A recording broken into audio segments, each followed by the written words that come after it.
sila qiyaartan la socota waa 22ka bisha June sanadka 2026 ku soo dhawaada mar kale iyo wararka faaqidaada caalamka iyo lafagurka diblomaasiyadda ee gobolka Bariga Dhexe. Qodobada aan idin hayana waxa kamid ah dawladda Turkiga ayaa markii ugu horeysay si weyn weerar ugu qaaday afka ah dhinaca Israel. waxana ay tilmaameen inay doonayaan inay carqaladeeyaan heshiiska u dhaxeeya dawladda Mareykanka iyo waliba dalka Iran. Ankara waxay leedahay tilaabooyinka Tel Aviv iyo Netanyahu ay ka shaqeynayaan ma aha mid la aqbali karo. Haddaba waraysi xasaasi ah oo caawa bixiyay wasiirka amuraha dibadda Turkiga Hakan Fidan ayaan idin la wadaagi doonaa. kulan afar geesood ah oo ay yeesheen wadamo Carbeed ayaa ku soo gabagaboobay magaalada Qaahira ee wadanka Turkiga, magaalada Qaahira ee wadanka Masar, waxaana sidoo kale ka qayb galay xubno kamid ah mas'uuliyiinta wadanka Turkiga. ujeedada waxay tahay abaabulka isbahaysi military oo ballaaran oo wadamadaasi ay sameyn karaan. waxaana sidoo kale la sheegay inuu qayb ka ahaa kulanka mas'uul sare oo ka socday dawladda Mareykanka oo isna tafaasiil ka bixiyay kadib qoraal uu ku baahiyay baraha bulshada. haddaba maxay isbahaysiga Carabta iyo Turkiga ay dhisanayaan dhaxfariisiyay mas'uuliyiinta wadanka Mareykanka? muxuu Mareykanka wadamadan indhaha si gaar ah ugu hayaa? falanqeynayaan sidoo kale ku sameyn doona arrintan. Israel waxa ay muujinaysaa walaac hor leh, waxana ay leedahay lama joogo waqtigii la kala saari lahaa Lebanon iyo wadanka Iran. muxuu yahay janaalka Israa'iiliga caawa warka xasaasiga uu baahiyay isagoo xiganaya ila ka tirsan kuwa nidaamkaasi. si gaar ah ayaan u fiirin doonaa walaaca Israel ay ka qabto arrimaha diblomaasiyadda gobolka Bariga Dhexe. dawladda Iran markii ugu horeysay si furan ayay uga hadashay kulankii ka soconaya wadanka Switzerland. waxay ku baaqday in wafuudooda aanay ka soo tagin halkaasi isla markaana aanay ka soo caroon kulanka. hase ahaatee la tashiyo loo laabtay qodobo adagna ay miiska saaran yihiin. haddaba maxay tahay ganaasaca ay muujinaysa dawladda Iran? walaaca dawladda Mareykanka ay ka qabta kulankana maxaa lagu tilmaamayaa caawa? qodobadaas iyo kuwa kale oo guud ahaantiiba dul meeri doona siyaasadda gobolka Bariga Dhexe ayaa khiyaarta ay nala socota ay si gaar ah ugu faaqidi doona barnaamijkan meel kasta oo aad dunida ka joogtaan. soo dhawaada aan ku horeeyo dhinaca wada xaajoodka iyo diblomaasiyadda. wararka waaweyn ee caawa ka soo baxaya dawladda Iran ayaa markii ugu horeysay waxa ay sheegtay wararka tilmaamaya in wafuudooda ay ka soo laabteen wadanka Switzerland isla markaana ay ka soo caroodeen kulankii maanta ay yihiin kuwa waxba kama jiraan. waxaana socda bay leeyihiin wada xaajoodka, waxaana rabnaa in gobasha diblomaasiyadda aan guulo ka gaarno. hase ahaatee aan lagu qasbin dawladda Iran in ay ka caroodaan ergadeeda inay kulanka ka baxaan. si kastoo dawladda Mareykanka ay shuruudo u keento, dawladda Iran waana mid ka tanaasuli doonin madax banaanida iyo jiritaanka wadankeeda ayaa lagu yiri war caawa warbaahintu ay tilmaamayaan. dawladda Iran ayaa xaqiijisay in wada hadallada ay la leeyihiin Mareykanka ee ka socda dalka Switzerland ay wali socdaan, iyadoo la filayo in la soo gabagabeynayo fiidnimada Axadda ah ee caawa. afayeenka wasaaradda amuraha dibadda ee wadanka Iran iyo xubin wafdiga wada hadalka ka tirsan Ismaaciil Baqai ayaa sheegay in kulamada ay si caadi ah u socdaan inkasta oo ay hakad galeen si labada dhinac ay la tashiyo gudaha ah ula yeeshaan baa layidhi dawladahooda, sida afayeenkaasi uu u sheegay warbaahinta oo madasha wada xaajoodka ku sugnayd. sida ay baahisay wakaaladda wararka dawladda Iran ee Faris, wada hadallada oo ay dhaxdhaxaadinayaan dalalka Pakistan iyo Qatar ayaa dib u bilaaban doona kadib markii la dhameeyo baa layidhi wada tashiyada la xiriira horumarka ugu dambeeya ee wada xaajoodyada soconaya ee dalkaasi Switzerland ka taagan.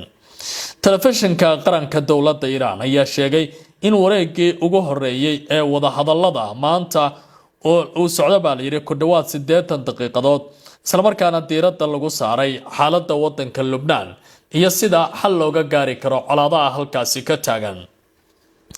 wada hadallada ayaa ka socda xarunta loo dalxiis tago ee loo yaqaano Burgenstock ee dalka Switzerland, iyadoo la sheegay inay qayb ka yihiin hirgelinta heshiiska isfahamka ah ee Islamabad, kaasi oo lagu doonayo in ay si waarta baa layidhi loo soo afjaro colaadda u dhaxaysa Mareykanka iyo Israel oo dhinaca iyo waliba dowladda Iiraan.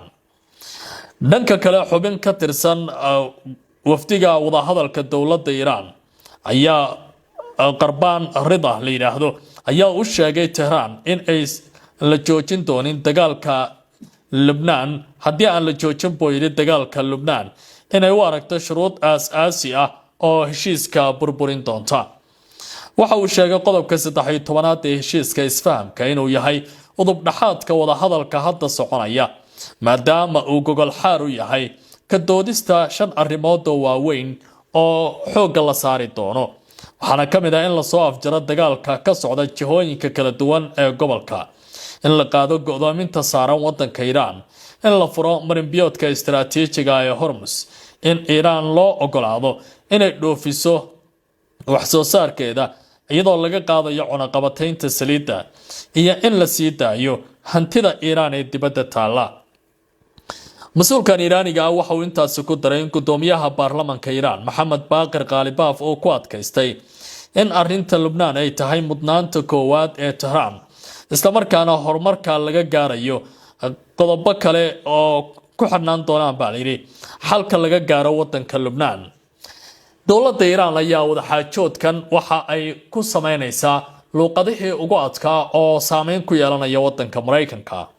waxaa sidoo kale la sheegay in khubaro ka socota dhinacyada wadahadalku ay weli ka shaqeynayaan qodobo kale, gaar ahaan habraacyada lagu sii daynayo hantida Iiraan ee la xanibay, iyo sidoo kale in Iiraan ay la kaashanayso arrimahaasi dowladda Qatar. dhanka dhaqaalaha marka la fiiriyo Qarbaan Rida waxa uu shaaciyay in la diyaariyay mashruuca iyo waliba go'aanka kama dambaysta ah ee ku saabsan isdhaafsiga ama ka dhaafitaanka baa layidhi kumeel gaarka ah cunaqabataynta saaran dhoofinta saliidda wadanka Iiraan, taasoo dowladda Iiraan ay hadda ugu jirto wadaxaajoodyada kuwii ugu adkaa oo sameynaya in dhinacyadan aanay wax tanaasula ilaa iyo hadda sameynin. dhinaca Israa'iil markii aan fiiriyana warbaahintooda caawa waxay tabinayaan walaac weyn oo ay ka qabaan arrintan wadaxaajoodka ah ee ka soconaysa gobolka Bariga Dhexe, waxaana ay ku tilmaamayaan inaanay aqbali karin sida ay hadda dowladda Mareykanka iyo Israa'iil ay wax isula arki jireen si ka duwan inay hadda Washington wax u wado. dadaalo kasta oo Iiraan heshiiskeeda lagu soo afjarayana uu yahay mid aan ka hor iman karayn amniga qowmiga ah ee nidaamkaasi. warbaahinta Israa'iil gaar ahaan channelka sida aadka ugu dhow ra'iisul wasaare Netanyahu ee 12 ayaa sheegay isagoo xiganaya ilo xog ogaal ah in Israa'iil ay ku adkeysanayso kala saaridda arrimaha Iiraan iyo Lebanon, iyo waliba inay sii kordhin karto xiisadda ka dhaxaysa Mareykanka iyo Israa'iil.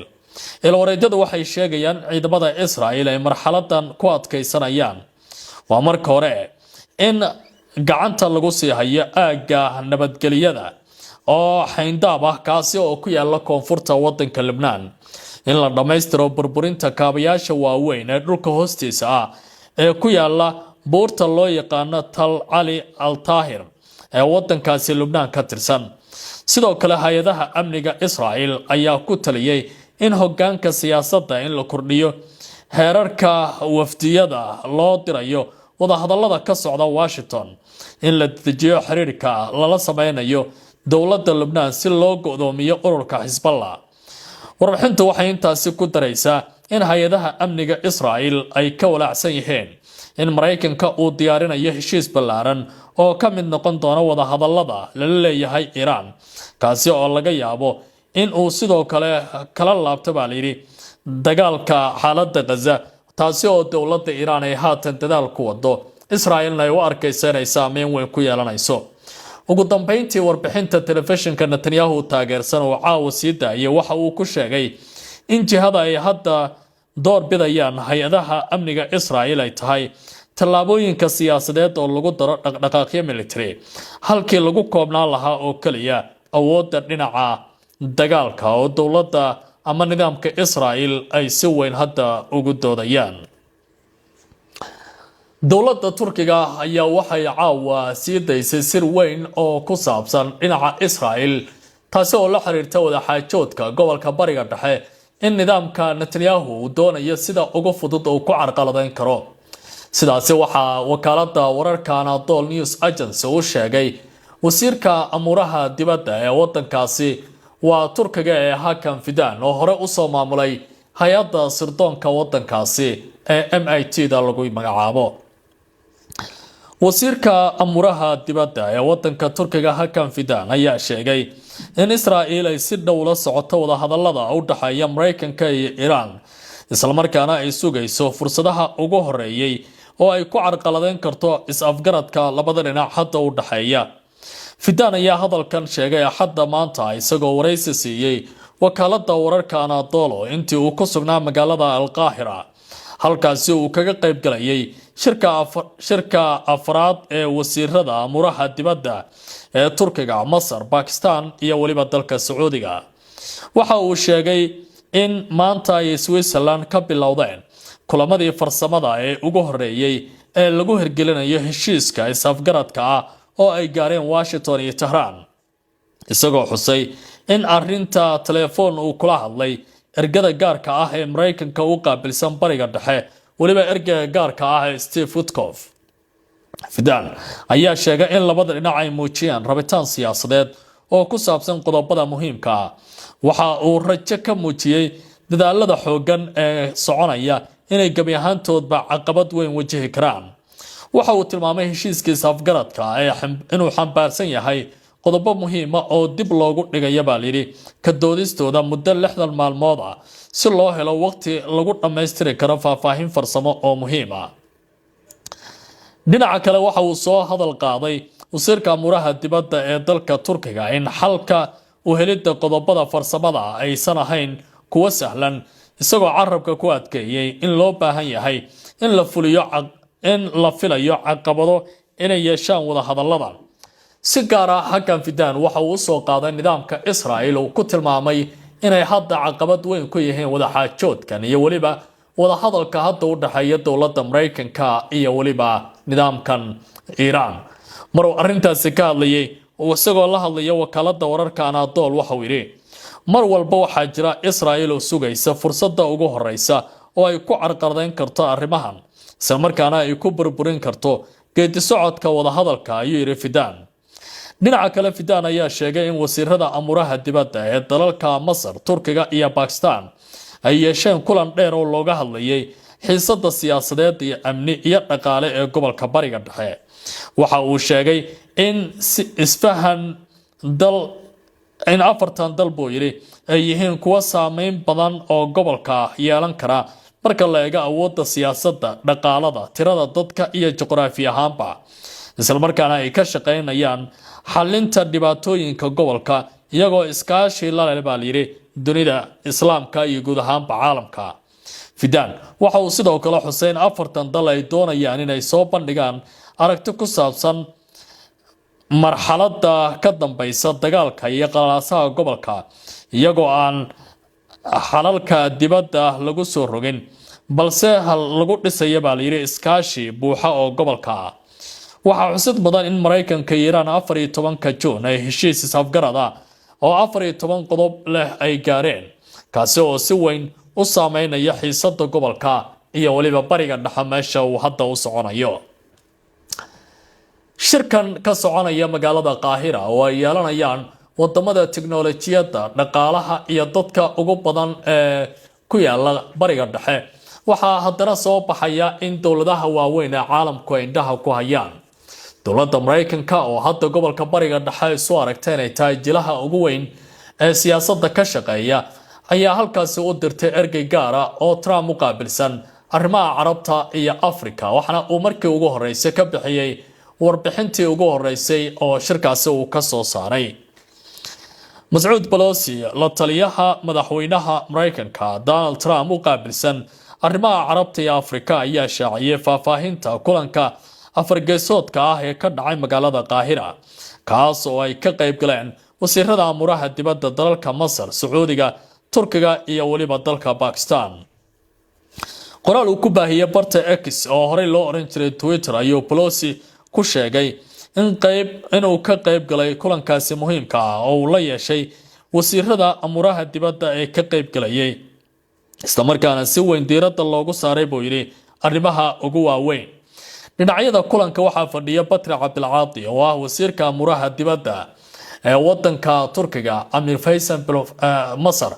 Faisal bin Farhan oo wadanka Sacuudiga ka socda, wasiirka amuraha dibadda ee wadanka Turkiga Hakan Fidan, iyo waliba wasiirka amuraha dibadda ee wadankaasi Pakistan Mohammed Ishaq Dar.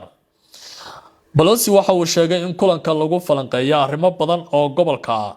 Waxa uu si gaar ah diiradda u saaray xaaladda wadanka Liibiya, isagoo sheegay dhammaan dhinacyadu inay isku raaceen in la taageero mideynta Liibiya, ilaalinta madax-bannaanida iyo xaqiijinta xasiloonida. Waxa uu sidoo kale Pelosi cadeeyay in kulanka lagu muujiyay taageerada buuxda oo loo hayo qorshaha road mapka ay soo bandhigtay ergada qaramada midoobay ee taageera Liibiya baa layidhi. Waxaana sidoo kale kulanka uu sheegay in si weyn loogu falanqeeyay amaha amniga iyo waliba iskaashiga dowladahaasi. wadamada Sacuudiga, Masar, Pakistan iyo Turkiga ayaa ka fakaraya dhismaha isbahaysi military oo xoog leh, maadaama afartan dowladoodba ay qatar weyn u dareemayaan dhaqdhaqaaqyada Israa'iisha weyn oo gobolka bariga dhexe saameyn weyn ku yeelan karta. Turkiga oo kale marka la fiiriyo waxa uu ku horeeya arrimaha militariga iyo wax soo saarista warshadaha hubka. Dowladda Pakistan waxay leedahay ciidan aad u diyaarsan oo military kuna gaashaama nuclear iyo waliba sirdoon aad u sareeya. Saudi Arabia waxa uu leeyahay dhul ballaaran, waxaana uu ku fadhiyaa dhaqaale xoogan, halka dowladda Masar ay leedahay askarta ugu xoogan ee xagga militariga wadamada Carabta. Isbahaysigan afartan dhinaca waxay Israa'iil u arkaysaa qatar weyn oo hadda gobolka bariga dhexe uga soo fool leh. Habeen wanaagsan qiyaarta inala socotay tabinta qaybtana caawa qaybtan intaas ayaan ku hakanaynaa. Macluumaad kale ayaa noo soo socda halkan ku soo biira subscribe na saara oo mahadsantiin.